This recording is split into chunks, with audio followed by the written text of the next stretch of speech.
اچھا مفتی صاحب، یہ ہم نے خاکہ دیکھا جس کا عنوان تھا فتنہ. اس میں خلاصہ اس کا یہ تھا کہ ایک شخص، ایک باپ اپنے بیٹے کے لیے جائز ناجائز کی پرواہ کیے بغیر سب کچھ کرتا ہے، اور آخر میں وہی بات جب اپنے اعمال کی وجہ سے ہی جب پھنستا ہے، گرفتار ہوتا ہے تو وہی اولاد کس طریقے سے ڈس اون کر دیتی ہے.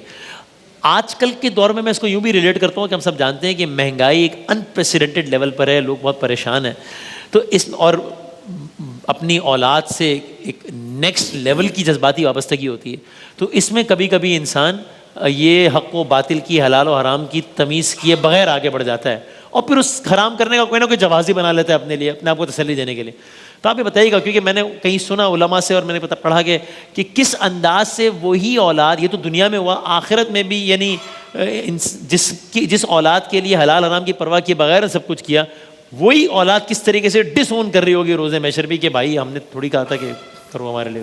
جی ہاں، ایک روایت کے مطابق ایک شوہر ہوگا، وہ کافی نیکیاں لے کر آئے گا. صحیح ہے. اس کے بیوی بچوں کو سامنے ان کے مطالبے پہ کھڑا کیا جائے گا. اچھا. اور پھر وہ دعویٰ کریں گے کہ یا رب کریم، اس نے ہمیں حرام کھلایا، اللہ، اگر یہ حلال کھلاتا ہم اس پر صبر کرتے، اور اس نے ہماری تربیت نہیں کی.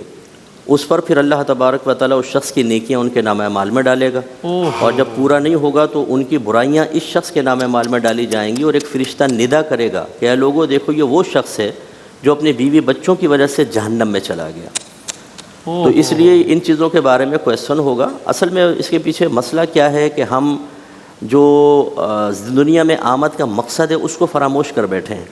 ہم نے اپنے کچھ مقاصد بنا لیے ہیں، اور ان مقاصد کی تکمیل کے لیے اپنے ایک لائف سٹائل چوز کر لیا ہے، اور اس کے لیے ذرائع خود ہی متعین کر لیے ہیں، چاہے وہ جائز ہے ناجائز. اصل میں تو ہمیں آخرت کی تیاری کے لیے اللہ نے بھیجا تھا. وما خلقت الجن والانس الا لیعبدون. اللہ، میں نے جن اور انسانوں کو فقط اپنی عبادت کے لیے پیدا کیا. عبادت کا مطلب ہے حکم ماننے کے لیے. صحیح. اس کے ساتھ ساتھ آپ اگر جائز طریقے سے دوستیاں کرتے ہیں، کماتے ہیں، آپ پڑھتے ہیں دنیاوی، شریعت تو منع نہیں کر رہی. دائرہ شریعت میں رہ کر ان چیزوں کو آخرت کی تیاری اور دنیا میں آمد کے مقصد کی تکمیل کے لیے وسیلہ اور ذریعہ بنایا جائے. شریعت منع نہیں کرتی.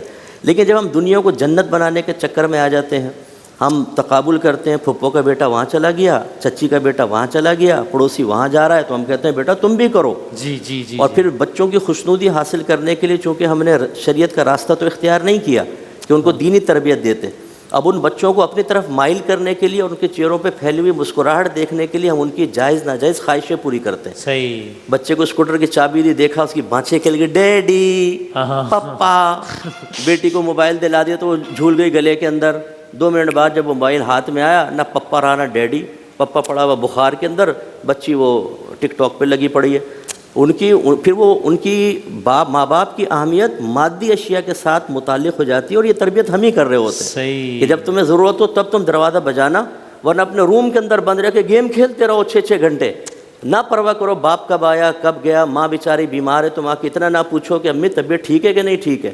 ہم نے خود ان کو مشغولیتیں دے دی، اور یہ ہم نے دنیا کو سب کچھ سمجھنے لگ گئے. تو پھر یہ نتائج نکلتے ہیں کہ وہ اولاد تو آپ کے ساتھ وابستہ اس لیے تھی کہ ذاتی مفادات ملیں اور نقصانات سے محفوظ رہیں. اور یہ تربیت آپ نے کی ہے. دینی تربیت کو فراموش کر کے نتیجے تو دیکھنے پڑیں گے. پھر میں باہر والوں کو بھی یہ سمجھاتا ہوں، اچھا، باہر رہنا کوئی منع نہیں ہے. صحیح. ہر باہر رہنے والی فیملی غلط نہیں ہے. بالکل صحیح. وہ بڑی محنت بھی کرتے ہیں، اپنے بچوں کی تربیت وغیرہ میں ایک رات دن ایک کر دیتے ہیں. لیکن بہت سارے ایسے ہیں جنہوں نے صرف آسائشوں پہ نگاہ رکھی، بچوں کا برائٹ فیوچر کے نام پر وہاں پر لے گئے اور تربیت بالکل چھوڑ دی. وہ بچے آج شیطان کی پوجا کر رہے ہیں، کافر ہو رہے ہیں. بغیر نکاح کے لڑکیاں گھر میں رکھی ہوئی ہیں اور ان سے بچے پیدا ہو رہے ہیں، اور ماں باپ منع نہیں کر سکتے. جب وہ ماں باپ روتے ہوئے دردناک آواز میں ہمیں کال کر کے بتاتے ہیں تو یقین لگتا ہے جیسے ہمارے اپنے بچوں کا مسئلہ ہے. دل جلتا ہے.